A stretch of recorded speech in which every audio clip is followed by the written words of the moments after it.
All right, welcome everybody to our special First Access stream here on our Twitch channel for Draft Day Sports College Football 25. We've got a brand new season ready for you. A lot of new changes as we put up on the screen already. We've got Brooks here with me, the lead developer for the game. Brooks, it's good to have you back. Welcome. Yeah, thanks. It's good to be back. So we've got some big news for this year, starting with just the parts that make it all go together. You broke it all down and rebuilt it uh, over the summer. Why don't you tell everybody just a little bit about that?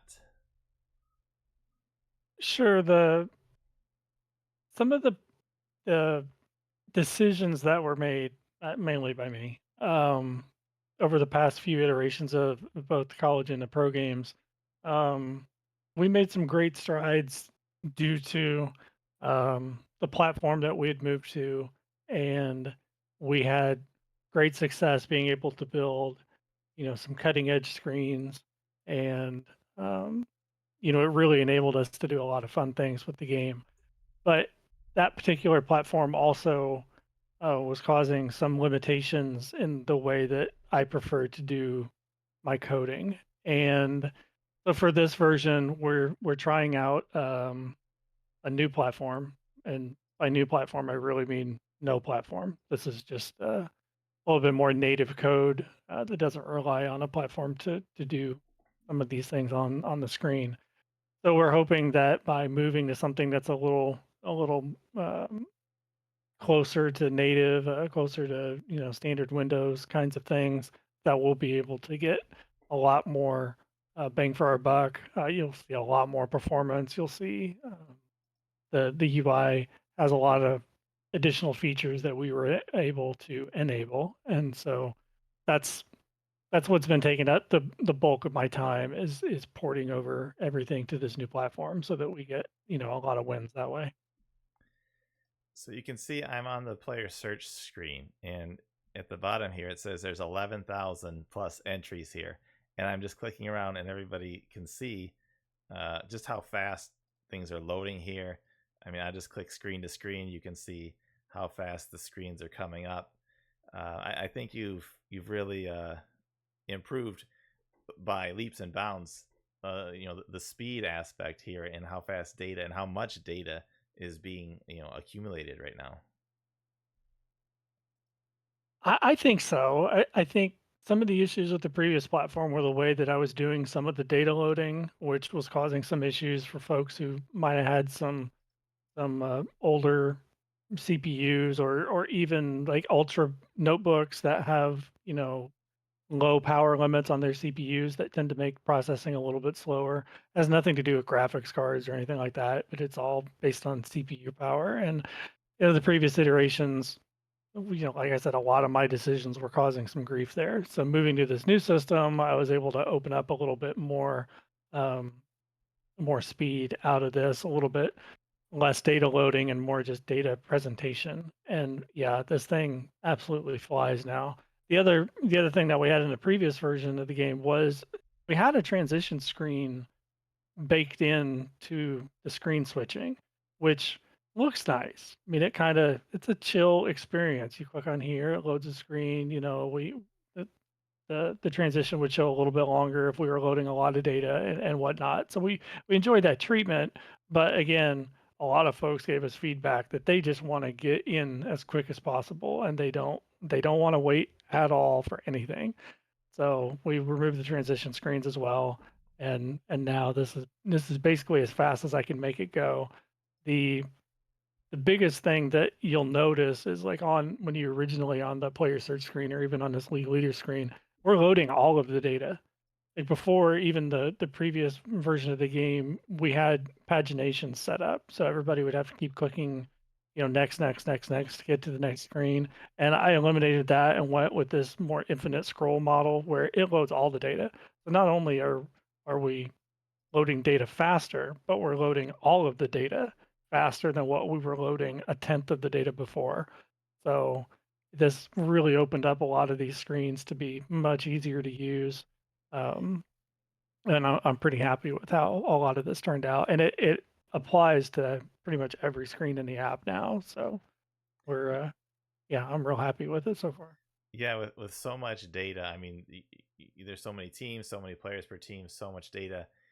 I think everybody's going to be really happy with how quickly they can move through screens. How they're not waiting, even if you're only waiting a second or so to sort. You're not waiting anything now. Looking up all this information. Yeah, we enabled new data grids that have better performance and a few new features, but again, it applies to every screen. So even switching tabs on the team screen or switching between the media pages on or the almanac screens or whatever, everything is just faster at this point. So uh, well, yeah, it's a good thing. So we did a little bit of UI movement here this year. On the left side, we've moved your information as your coach or your player up to the top. We still got the league information below that and the team information across the top. One thing we've added is this little area right here at the bottom of the user box.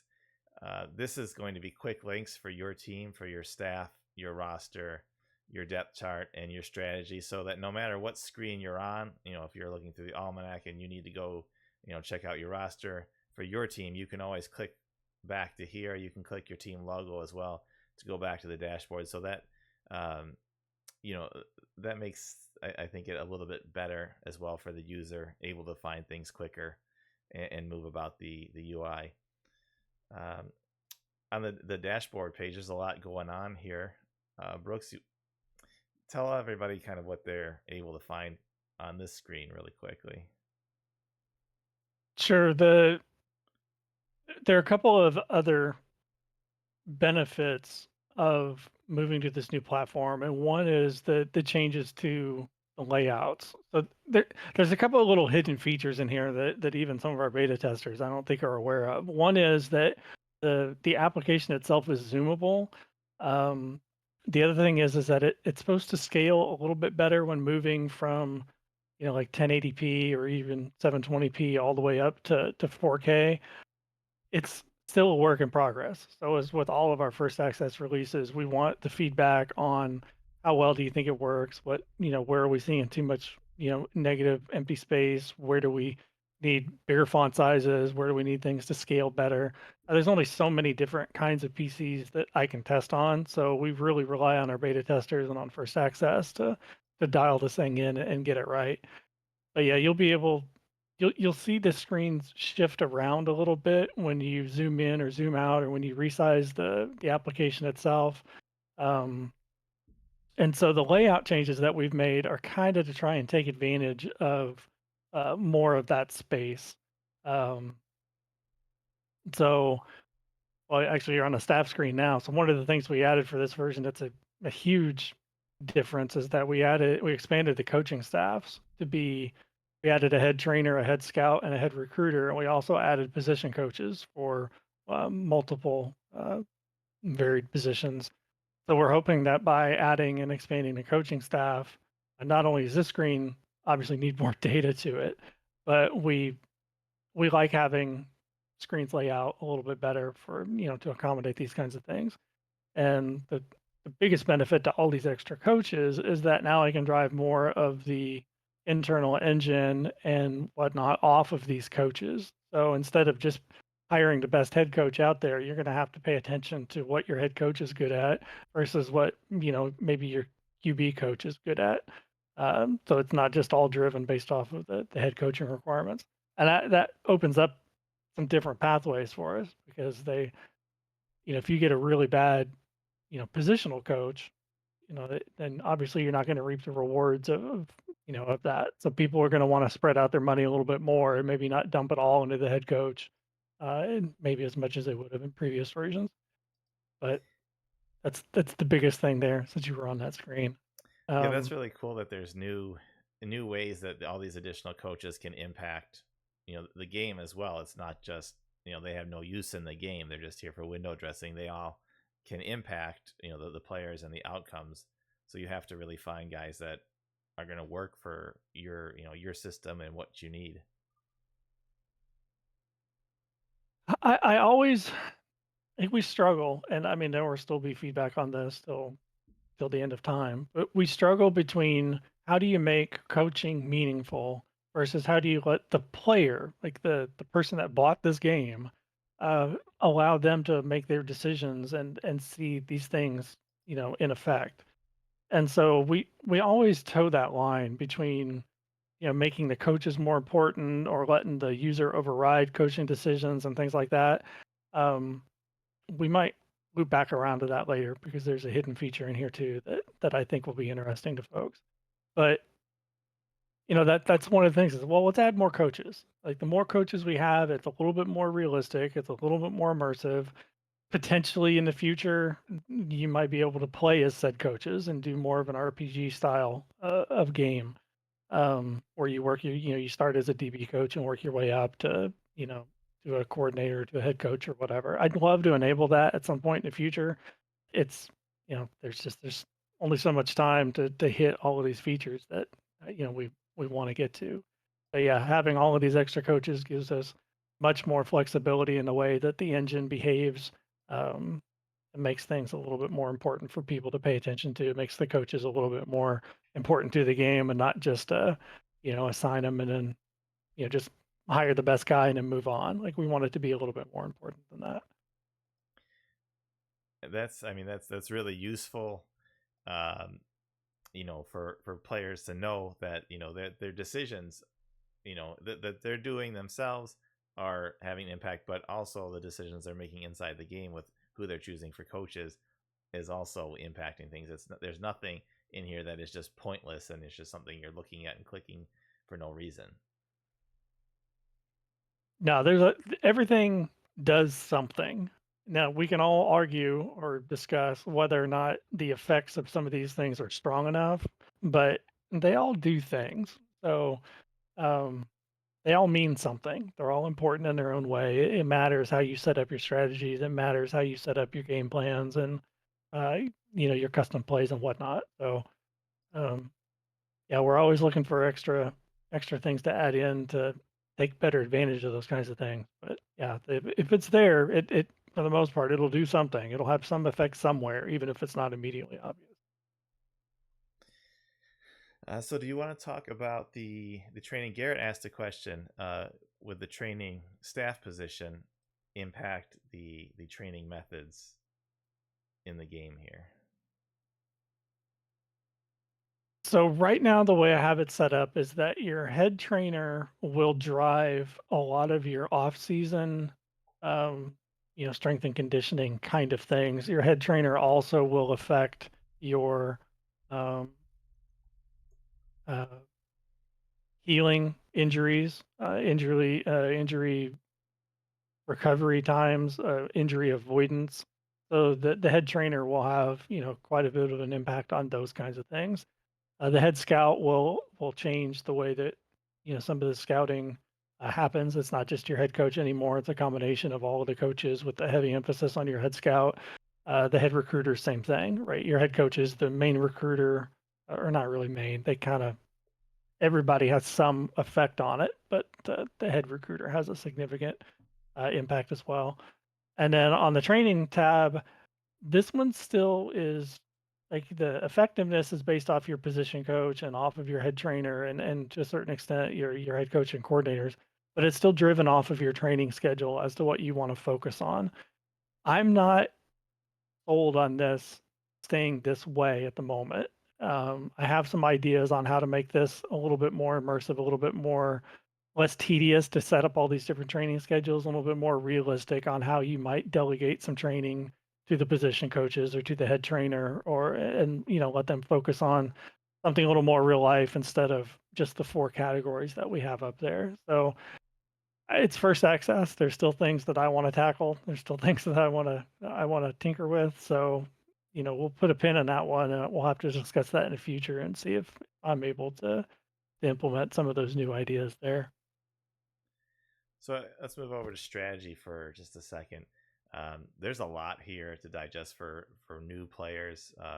You obviously can let the AI help you out here. But if you're really getting into the weeds and the strategy here, all these things, the game plan, the formations, the custom playbook, kind of what's the best parts of this for people who really want to get active in the strategy? I think it depends on how people play the game. I think some folks just want to sim their games and see what the results are and just let the AI do what the AI does. And that's that's actually one of my favorite ways to do it, right? But there are also people who really want to envision themselves as, an offensive OC play caller, and they want to generate all kinds of fun playbooks. They want to generate multiple playbooks and assign it to different scenarios. They want to build custom plays so that they, can do exactly what they want and position the players where they want, come up with any kind of, formation that they may have, seen on a Saturday afternoon. So, we try and cater to all of that. This particular, I tried to spend a fair amount of time on these screens to make them a little easier to use. Obviously, the speed is there, but we'll try to add more checkboxes so you can do multiple actions in one shot, and just going back and forth. The screens are laid out a little bit different. We tried to make this as easy to use for the folks that do like to get in there and tinker with these kinds of things. I mean, there's so many options here. I was just scrolling through the plays available really quickly. You could see how many plays there are. You can see here in the play designer.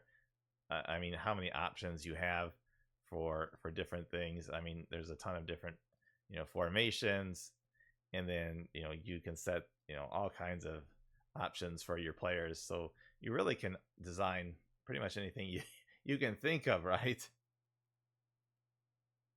Yeah, we added the motion actions in the last version, which really currently the formations that we have they're not like what you'd see on at a typical game as far as formations go.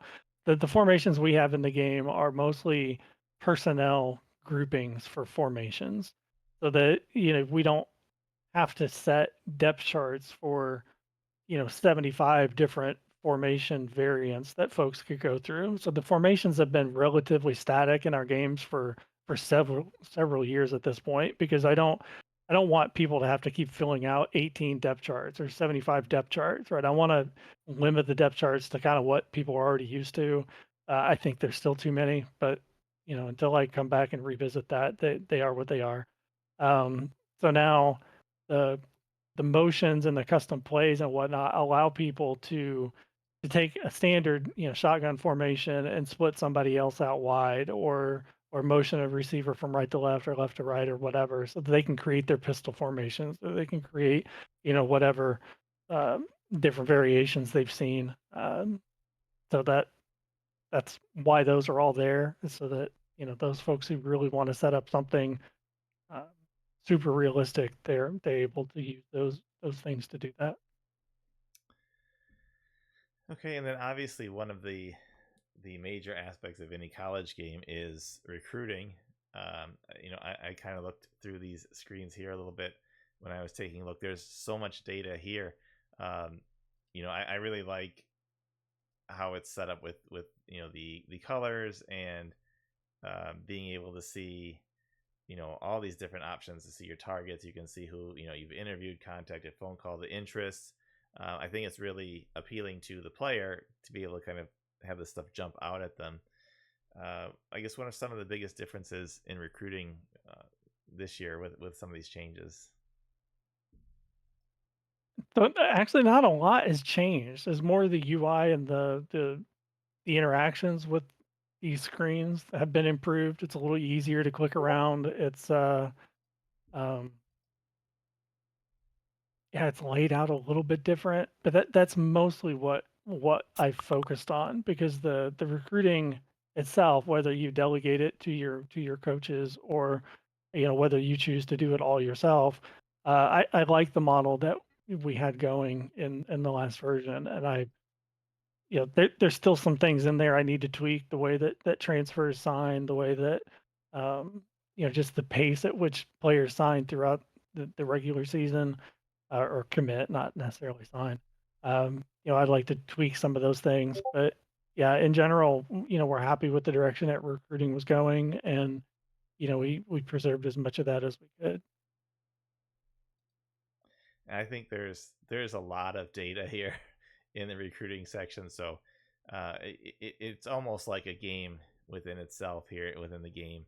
And I think people hopefully will spend a lot of time, just going through here. I understand, the desire sometimes to flip it over to the AI and let the AI handle it, but if you really love college football, you can spend a lot of time in here. And there's so much useful data that it really gives you a good opportunity to feel like it's a realistic experience. You're not just sorting a list, finding the top guy, and clicking and trying to sign him. You have to look for all these, the information about the players, their bios, their scouting reports, things like that, finding the right fits for your team. Yeah, it's a complicated set of circumstances that you have to deal with. You have to deal with the money. You have to deal with how likely a kid is to commit to you, how close they live to you. Are they just across the river or are they across the country? If you start with a small school and you have very little money, you have to, really hone in on things and focus on given the home visits and the official visits and your scholarships to a certain extent to the right kids. Because if you spend a bunch of extra money on the kids that are not highly likely, then obviously that's going to cause you to run out of money early and that kind of thing. So, and you have to worry about competition. Like uh, you have to deal with other schools all going after some of the same kids, and at that point, how much do you want to risk putting a bunch of effort into one single kid versus how do you spread it out to, across multiple? So that's all still there. It's all still, very much a part of the game. And yeah, it could be fun to go in and, really hone in and shoot for a little bit of a stretch kid, try and get, somebody that's local that maybe you have no business signing, but it's exciting when you actually talk them into coming to your school over, a power conference team or whatever. So There's a good question here about. Let me go back to recruiting for a second. How much of an impact are the recruiting pipelines?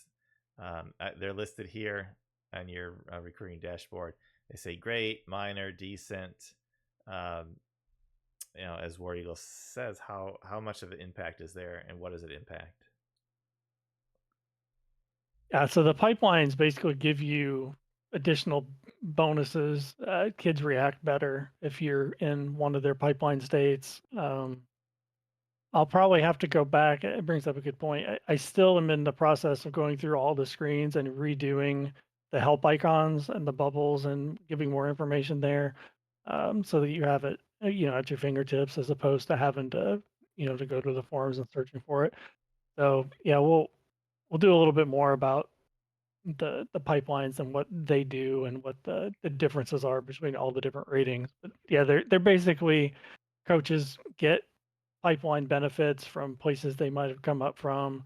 You get certain pipelines automatically for schools being in the state and that kind of thing. But they're basically they give you extra bonuses in recruiting and in some cases give you extra recruiting dollars to work with.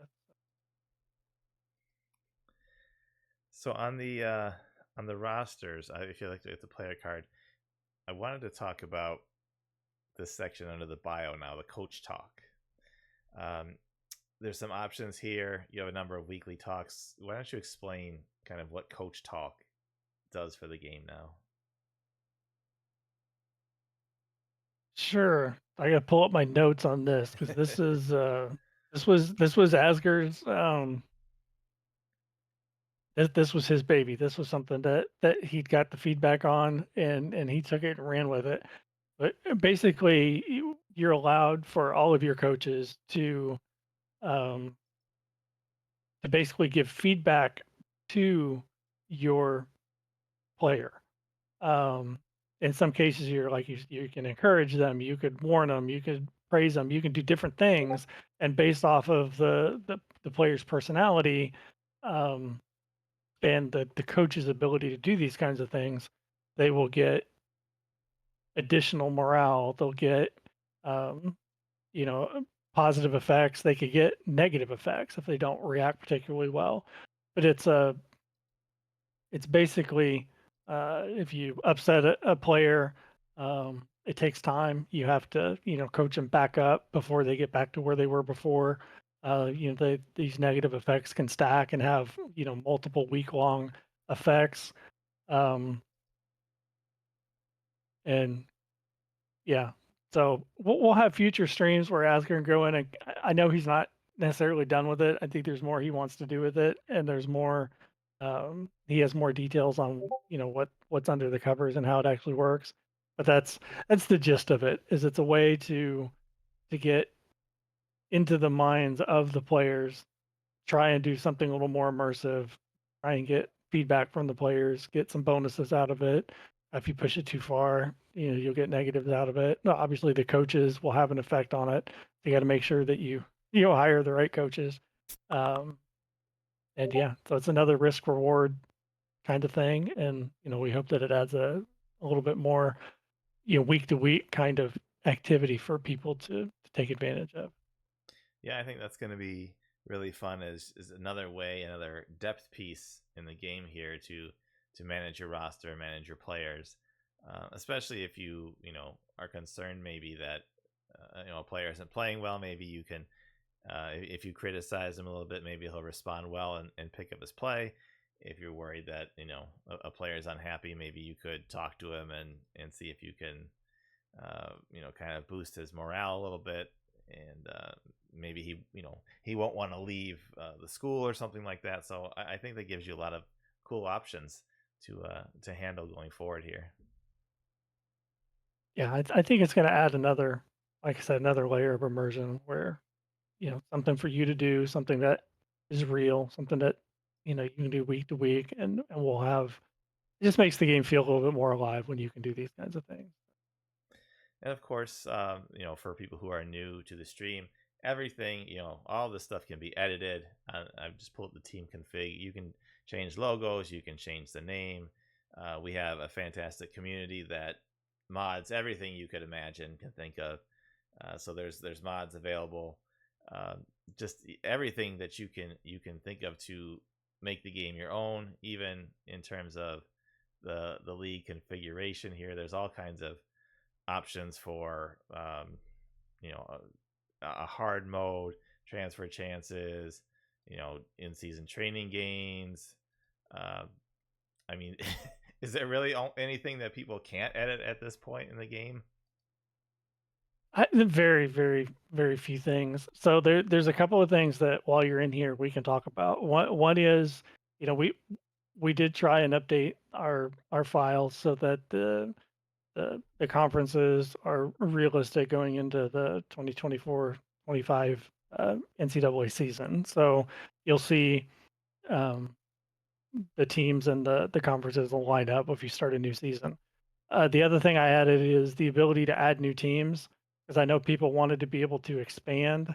It's a little bit problematic with college teams because you need 85 kids to fill up a team.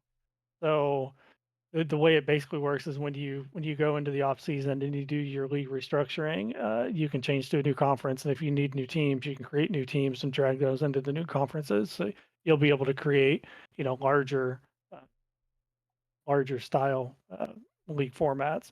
I think we're up to 18 team conferences is what we allow. While I was in there, I went in and fixed some of the scheduling was a little wonky with the way that the schedules were set up with home and away games, and teams were it just wasn't working very well. It worked for the most part, but it wasn't as realistic as we'd like. So I tweaked the schedule generator as well. So those were the main things there. While we're in settings, the other interesting piece I added is under advanced settings, and I I'm gonna bring it up because I think it's gonna be interesting to some folks when they watch back this video, or even some of the folks who are in the chat right now. But if you click view play overrides in that second column, what what I added is the ability for the commissioner, or if you're a career single player or whatever, to add overrides to the AI. So right now the AI goes based off of your coach preferences and your playbook preferences and the scenarios and your play calling. It just takes everything into account, and then does a bunch, in essence, dice rolls to decide what it's going to do. And then that's how it determines what kind of play to call, and whatnot. So there are a lot of disagreements over how to perfect that AI. And I'll be honest, it's almost impossible for me to get it exactly right so that everybody is happy. So I added this play override so that people can customize this to their heart's content. So you'll be able to go in and say, in the fourth quarter, if I'm inside the 5 and I'm winning at all, I only want to run, I never want to pass. And so you'll be able to set up a ton of these rules so that, you know, basically you're overriding the AI. The AI checks this first, and if it matches on a rule, it uses whatever your play call is. And it's really one of those advanced features that I don't recommend people do, because I feel like the AI is actually pretty intelligent. And I think the more that people try to override things, the more it might not behave like they're expecting. But in this case, I wanted to, like with all of these options on this configuration screen, I'm gonna leave it up to the general population. And if they really, really disagree, that they're like, no, I really want this to happen in a particular way, or a particular clock, or a particular yard line, or whatever, that's what this is for. So I'm excited about it, because I think, I'm just going to turn everybody loose on it. If they want to use it, they can. And then if they find certain rules that really do make the engine results better, they can let me know. We can publish them somewhere, and then folks could, beg, borrow, and steal them if they want to implement them in their own leagues. I set it at the league level, at your game. It's not even your game level; it's actual your league level, because I don't want individual people being able to, like, go ham with it. Right? I want a commissioner to make a decision. If somebody's complaining about how a certain thing happened or whatever, and they're upset that the AI isn't behaving the way they want, they can all get together, discuss it with their commissioner, and then go in and implement whatever override rule that they want. And like I said, over time, I'm hoping that the community all comes together and can share these in such a way that, if they find ones that are better, then either I'll implement them directly into the AI, so you don't need to override them, or they can just share them with other folks, and then that way they're happy with the way that things turn out. But again, I wouldn't start with this. If you're a new player or just a casual player, I wouldn't mess with it. It's just like I said, for those scenarios that people are really passionate about, now they'll be able to go in and tinker with it. Um, so yeah, I wanted to highlight that. I'm not sure. I'm not even sure if our beta testers were. I didn't bring it up for them, so we'll see. We'll see if they go in and start testing it and tinkering with it. But that's a fun feature. And Um, it's nice that in a game like this, I mean, that's a huge new thing because the whole game is based on simulation and things like that. So I notice some people when they're looking at games, they're like, oh, this one has even better 3D graphics than last time. Well, that's where they spent all their time and effort into making a shadow or a raindrop look better. We don't have any of that kind of stuff in our games. Our games are franchise mode dedicated simulation games.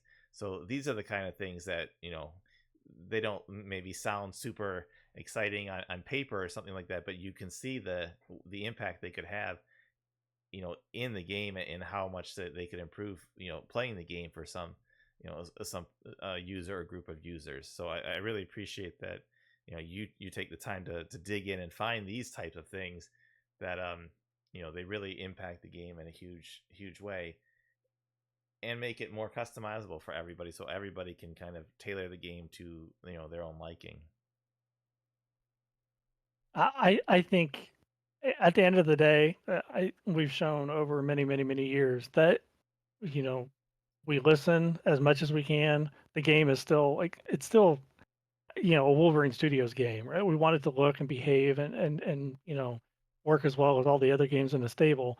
But we also want to get feedback. We want to drive it towards what people are trying to do with it. So the more customizations we can add, the more fun things we could do to make it possible for them to tailor the game to their liking, then yeah, we think that that'll be more enjoyment for folks to get out of the game. So So before we sign off, is there anything else you want to kind of hit on real quick before I go and get to work and open up the web store, which everybody's pinging me. When's it going to open? When's it going to open?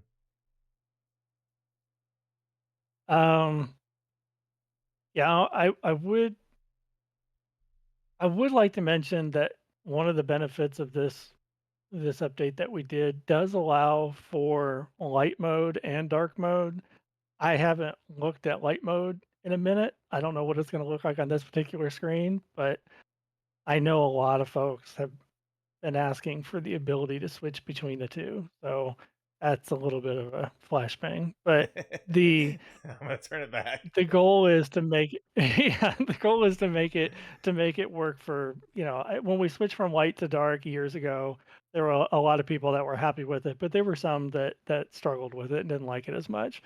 And, the ability for me to go in and be able to provide that toggle to go back and forth, again, it's another one of those things where it might not be important to, the majority of people. They might like the dark mode or whatever, but it's gonna matter to somebody, and it wasn't it's something that's been on my radar for a while. I like to be able to provide those options. So, yeah, we will have both modes, available, and then obviously during first access, we will take, whatever feedback we can get on it, where, like I said, where things can be, improved and laid out better and, colors and contrast and all those kinds of things. Uh, so yeah, I did wanna be able to mention that, and then, like I said, there could be some folks that are really happy about that. I like the comment too before we go by Lowry. As a newer player, it seems a little overwhelming, but it also makes me want to learn the basics because this can grow with me.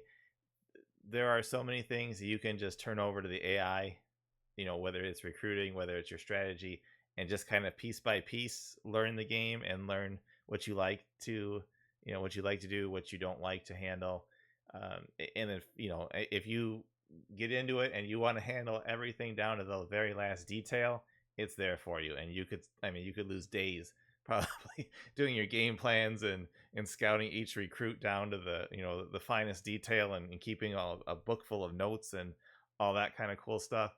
And if you want to get in and just make some basic high level decisions and then simulate, you can do that as well. And you can see, how quickly you can simulate a week of games and just move through seasons really quickly if you wanted to. So really whatever you want to do. And obviously you can start off as a coach at one school, simulate quickly and build yourself a resume and see if you can move to other schools and have a whole career and stuff like that. So everything that you want to do with this game is available to you. And I think that's a really cool feature of not only this but all of our games, that we make them so you can get super in depth with them, and we make them so you can also still play and have a very fun experience, just in a very light way, if that's what's better for you. Yeah, I everybody plays this game differently. Some of us go in and we, quick sim multiple seasons and we sim, 15 years at a time and just see what happens, right? And other folks go and they play out each game one by one by one by one. So, it's yeah, it's got a little bit of something for everyone, and we hope that all the changes that we've made, and like I said, we're still in first access. So if you have an idea or you have a change or a new feature or a tweak that you think is a good idea, or I mean, feel free to reach out to us on all of our different platforms and get a hold of us, and we're happy to take that feedback. And there's still this is the time when we go in and we really try and button up any last minute bugs or crashes or whatever. There probably will be some because it's first access, but it's also a time when we can go in and do some of those last minute things that people ask for. So we're looking forward to getting some feedback. Yeah, and I think I think there's for the people who are familiar with the game, I think that just moving through the screens, you're going to feel like this is a whole new, a whole new game. It's going to move so quickly for you, and all the new features and the new details that you'll find out. And like you said, we're in first access here, so everybody has the opportunity to come into the Slack channel or the forum. We've got a first access place set up there, into our Discord channel, and make suggestions. And Brooks will, if he can, will work them in either during first access or post launch if they're smaller and able to be done. If they're big, huge features, he'll put them on the list for next time around. But this is your opportunity to talk right to developers. We're in all these spaces. We listen. You can see that a lot of the things are driven by user feedback. So your opinion counts. It makes a difference, and we appreciate your hard-earned money, of course, and the time that you spend here helping us to make the games better and improving them year after year. So with Yeah, that, I have to also. Go ahead. Yeah, I was going to shout out the guys that have been helping me with the beta testing, and giving all we have some passionate folks that have been with us for a long time that really give good feedback and help me out quite a bit. So I want to give them a shout out and a thanks for uh, for working with us on those things, and a shout out to Slybell, who's working on the real world mod. I'm sure as we speak, that guy puts in the work, and we really enjoy some of the things that he's able to come up with. So shout out to him for continuing to help, even during launch times, to be able to provide those kinds of mods. So he's been fantastic. And yeah, so look for his mod to come out. I'm not going to give a timeline, but he's working on it. So whenever that's ready, look for that, and that'll also help improve the experience of the game for those folks who like the mod. Cool. That is going to do it now, because I know people are anxious to get to the web store. It's going to take me a couple minutes to turn everything on and flip all the switches and make sure everything is working properly. But if you hit that web store in just a couple minutes, you'll see it pop up. There is the code college10. It should be in the web store too. That will get you 10% off if you use that code to pre-order anytime during first access. And we can't wait to see what you think of the game. And we're super excited for the 2025 season of games here at Wolverine Studios. College football is always our kickoff game now, and Brooks always starts us off on a good note. So Brooks, nice job again this year. I like what we see. I know that a lot of people are excited, and thanks for coming out and doing the stream tonight with us. Yeah, I'm ready for football season. This is good stuff, and I'm happy with the release, and yeah, I'm looking forward to getting the feedback and moving forward. Awesome. All right, guys, thanks for joining us on the stream. If you joined in late or you missed it, it'll be up on our Twitch channel, and then we'll put it up on our YouTube channel as well. For anybody who is one of those guys who wants to see it for themselves, totally understand. There's always a 100% free playable demo once we launch the game. So if you want to wait for that, by all means, be at the end of the month, couple weeks, and then there'll be a demo that you can try it out for yourself if you want to do that before you buy. But if you're ready to go, we'll be ready to go in just a couple minutes, and we'll see you in the web store. So thanks everybody for coming out. Thanks, Brooks, and have a great college football season, everybody. Take care.